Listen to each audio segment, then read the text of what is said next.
حبايب قلبي عاملين ايه؟ يا رب تكونوا بخير. لو اول مره تشوفوا قناتي ما تنسوش الاشتراك في القناه وتفعلوا زرار الجرس علشان يوصل لكم كل فيديوهاتي الجديده.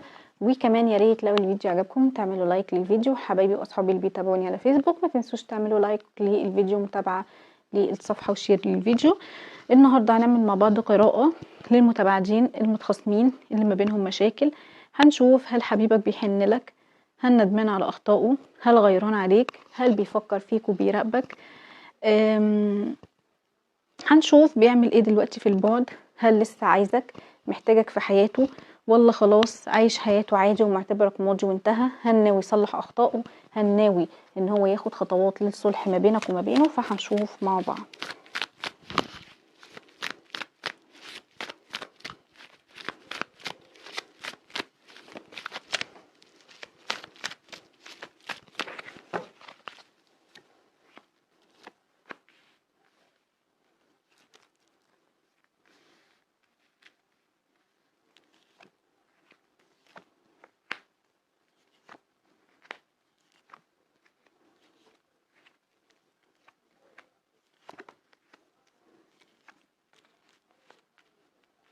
اوكي، هنبتدي مع بعض قراءتنا. طيب، بداية كده شايفة ان الشخص ده حبيبك او شريكك او الشخص اللي احنا فاتحين عليه القراءة دوت، الشخص ده شايفاه ان هو متمسك او متشدد قوي قوي في افكاره. تمام، اللي في دماغه شخص دماغه عنيدة، دماغه صعبة، النقاش مش بيجيب معاه اي نتيجة. يعني هو شخص اصلا مش بتاع نقاش، ما عندوش مرونة، متمسك بافكاره، متمسك بحاجات في دماغه، والاشياء دي ممكن تكون كلها او اغلبها غلط. تمام، لكن هو متمسك بيها وما عندوش استعداد ان هو يغيرها. تمام، بيهرب من المناقشة علشان ما يغيرش وجهة نظره او علشان ما حدش يأثر عليه. تمام، شايفاه لسه عنده طاقة تفكير، بيفكر كتير جدا في اللي حصل ما بينك وما بينه. يعني هو لسه في طاقة تفكير في الماضي لحد دلوقتي، لسه بيفكر بيشوف ايه اللي كان لازم يتعمل في العلاقة، ايه اللي كان لازم يحصل، ايه اللي انتوا كان لازم تعملوه، ازاي كنتوا ممكن ان انتوا تصلحوا العلاقة، ازاي كنتوا تحاولوا ان انتوا تنهوا المشاكل. يعني لسه في طاقة تفكير. تمام، طيب شايفاه كمان شايف نفسه ان هو يعني شايف نفسه مظلوم في حاجات، وشايف نفسه كمان ظالم في حاجات تانية. يعني شايف نفسه ان هو ظلم، وشايف نفسه ان هو اتظلم، وده مش في العلاقة اللي ما بينك وما بينه بس، لا ده في حياته عموما. حاسس ان هو في حاجات هو ظلم فيها وحاجات هو اتظلم فيها. تمام، فدايما عنده أزمة، دايما عنده مشكلة في حياته. كمان شايفة ان الشخص ده عنده حب انتقام شديد جدا، بيحب ان هو ينتقم من اي شخص ظلمه، وده مسبب ليه تعب نفسي جامد جدا، بيفضل عايش في طاقة وحشة وفي تعب نفسي لحد ما ياخد حقه. تمام، لان هو طول الوقت زي ما قلت لك شايف نفسه ان هو صح، وشايف نفسه ان هو مش غلطان. تمام، شايفه ان حياته واقفه جدا، شايفه ان ما فيهاش تطور، شايفه ما فيش حاجه بتحصل هو عايزها، ما فيش حاجه بيتمناها بتحصل زي ما هو عايز. يعني دنيته مش متظبطه خالص في الوقت الحالي. تمام، بالنسبه لك انت شايفاك ان انت تعبت شويه من العلاقه دي، او خلاص زهقت، مش عايز تضيع وقت تاني اكتر من الوقت اللي انت ضيعته. انت ضيعت وقت كتير جدا في العلاقة دي، العلاقة دي اخدت منك وقت ومجهود وطاقة كتير جدا، دفعت الثمن فيها كتير قوي قوي. فشايفاك مش عايز يعني تضيع وقت تاني. شايفاك ان انت عايز تتطور، عايز تبص لحياتك اللي جاية، مش عايز تبص للماضي ومش عايز تبص وراك. يعني انت خلاص شايفة ان الاغلب منكم جبت اخرك خلاص. تمام، لان انت موجوع جدا.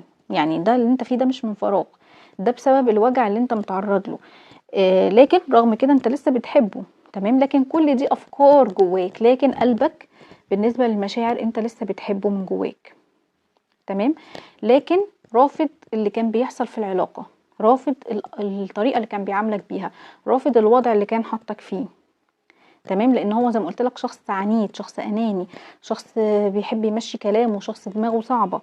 تمام، وانت شايف من وجهة نظرك ان انت عملت مجهود كبير جدا، وهو للأسف مش بيتغير. تمام، للاسف الوضع هو وطريقته هياها واسلوبه هو، مفيش اي جديد ومفيش اي تطور في العلاقه.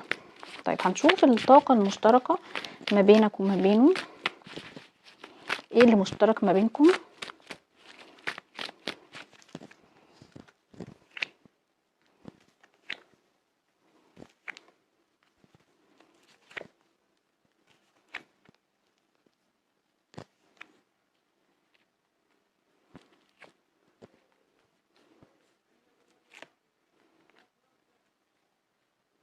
اوكي ماشي. طيب الطاقة اللي مشتركة ما بينكم او طاقة العلاقة المشتركة اللي ما بينك وما بينه، شايفة ان كل واحد منكم عايش في صراع مع نفسه، كل واحد بيحارب. تمام، كل واحد منكم عنده حنين لذكريات الماضي. تمام، لا انت قادر تسيطر عليها ولا هو كمان قادر ان هو يسيطر عليها. كل واحد فيكم بيفكر في اللي فات، رغم ان انت عايز زي ما قلت لك انت عايز تتخلص من الماضي، لكن برضو بتفكر فيه وبتفكر في اللي فات. تمام، عندكم كمان طول الوقت صراع ما بينكم وما بين نفسكم، مين الغلطان، مين الصح، مين اللي يرجع الاول، مين اللي يبدأ الاول. تمام، انا من خلال الورق شايفه ان هو حاطط اعذار كتيره قوي لنفسه، حاطط مبررات كتيره قوي قوي لنفسه. تمام، حاطط اعذار ومبررات كتيره قوي لنفسه. تمام، طيب شايفاكم انتوا الاتنين بتفكروا في التواصل، كل واحد فيكم بيفكر في الاتصال وكل واحد فيكم بيفكر في التواصل. هو بيفكر طول الوقت لو كلمك هيقولك ايه، وانت لو كلمته هيقولك ايه. تمام، بيحاول ان هو يتخيل شكل الحوار، وانت كمان عندك نفس الطاقه. انت كمان طول الوقت كده بتقول طب لو اتصل بيا هتكلم معاه هقول له ايه، طيب لو انا اخدت الخطوه واتصلت بيه هقول له ايه. انتوا الاتنين بتفكروا في نفس الطاقه. تمام، بس في نفس الوقت شايفاك ان انت عندك طاقه غضب اكتر منه. تمام، انتوا الاتنين بتفكروا ازاي تكونوا اقوياء، كل واحد بيحاول يثبت للتاني ان هو قوي، ان هو عايش حياته، ان هو مش همه. تمام، يعني كل واحد بيحاول ان هو يثبت للتاني ان هو قد البعد. تمام، شايفه كمان في طاقه مراقبه، انت بتراقبه وهو كمان بيراقبك.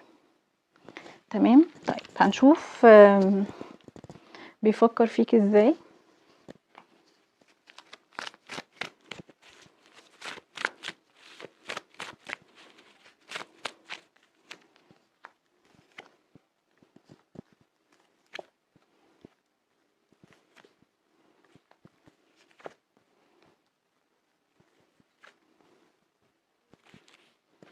ماشي،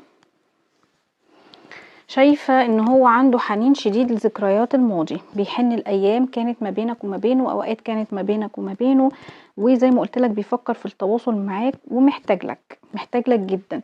عايز يتكلم معاك، عايز يحكي لك، عايز يشكي لك، عايز يفتح لك قلبه، عايز ياخد رأيك في حاجات، في حاجات كتيرة قوي هو تعبان منها عايز يتكلم معاك فيها.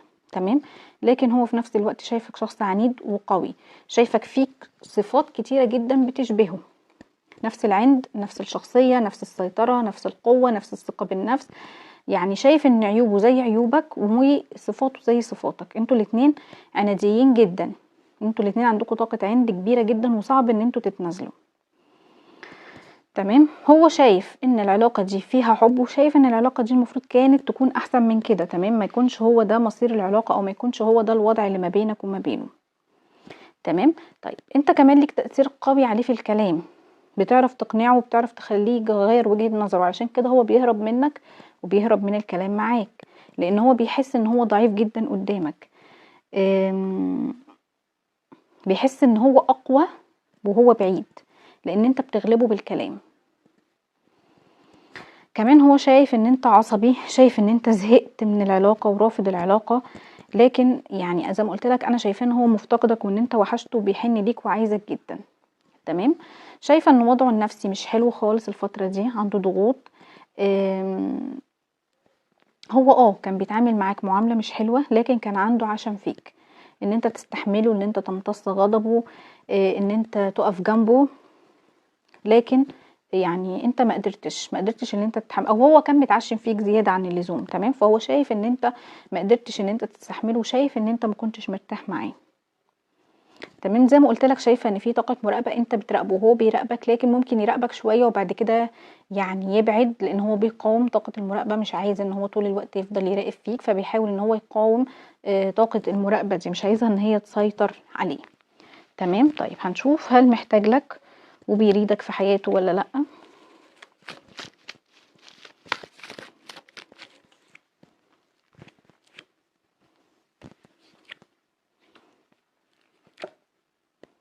اوكي.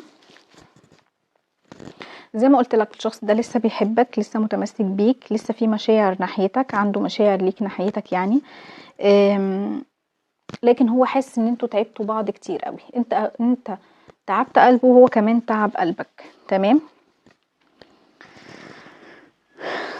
فهو حاسس بان انت مش مرتاح، يعني هو حاسس ان انت تعبت معاه قوي وحاسس ان انت مش مرتاح في العلاقة.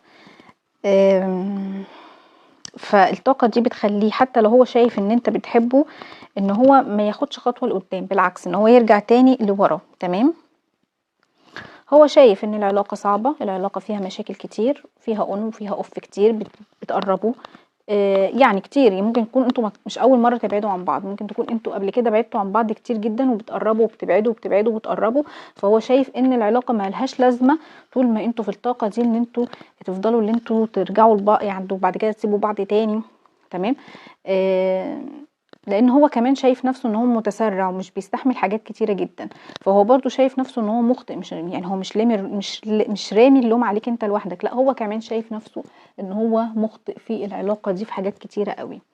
تمام. لان هو كمان ما قدرش ان هو يكون عند حسن ظنك وان هو يحقق لك اللي انت نفسك فيه او اللي انت عايزه. تمام.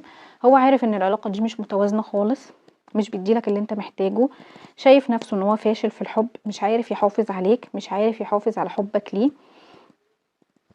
زي ما قلت لك هو محتاجك في حياته، لكن مش عايز يبوظ لك حياتك، لان هو كل مرة بيسيبك وبيمشي وبيبعد عنك بيبوظ لك حياتك وبيتعبك وبيدمر لك نفسيتك.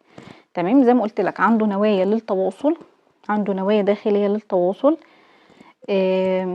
عايز يتواصل معاك لكن لسه في طاقة الحيرة. تمام. يعني بيفكر وبيتراجع. هو مش معتبر ان العلاقة انتهت. تمام. لكن هو في طاقة تفكير، في طاقة تفكير كبير. تمام. طيب هنشوف هو هياخد خطوة ناحيتك ولا لأ. مفتقدك جدا، بيفكر فيك، متعلق بيك. طيب اوكي ماشي. هو مفتقدك، بيفكر فيك، متعلق بيك ومتعلق بالعلاقة، لكن لسه محتار، بيقعد يسأل نفسه اتكلم ما اتكلمش، ابعت له ما ابعتلوش، هنكون سعداء ولا لا. هو خايف ان انتوا ما تكونوش سعداء وان تفضلوا على نفس المنوال، تقربوا وتبعدوا وتقربوا وتبعدوا، فهو مش عايز كده. تمام. فشايفاه في الوقت الحالي متردد، لسه ما خرجش من طاقة الحيرة بتاعته دي. هو عايزك ومحتاجك في حياته، لكن رافض خسارتك نهائيا. تمام. حاسس ان هو لو رجع بقى المرة دي وتواصل معاك وما كانش عند حسن ظنك وما عملكش اللي انت عايزه، هيخسرك نهائيا. تمام. فشايفاه ان هو بيفكر ان هو يتواصل معاك، لكن الموضوع عايز صبر شويه، لان زي ما قلت لك هو مش عايز ان هو يأذيك نفسيا، عايز لما يرجع المره دي يكون فعلا قد ان هو ينفذ لك كل حاجه انت عايزها ويخليك مبسوط ويخليك سعيد، لان زي ما قلت لك هو حاسس ان انت مش مبسوط معاه وحاسس ان انت مش سعيد معاه.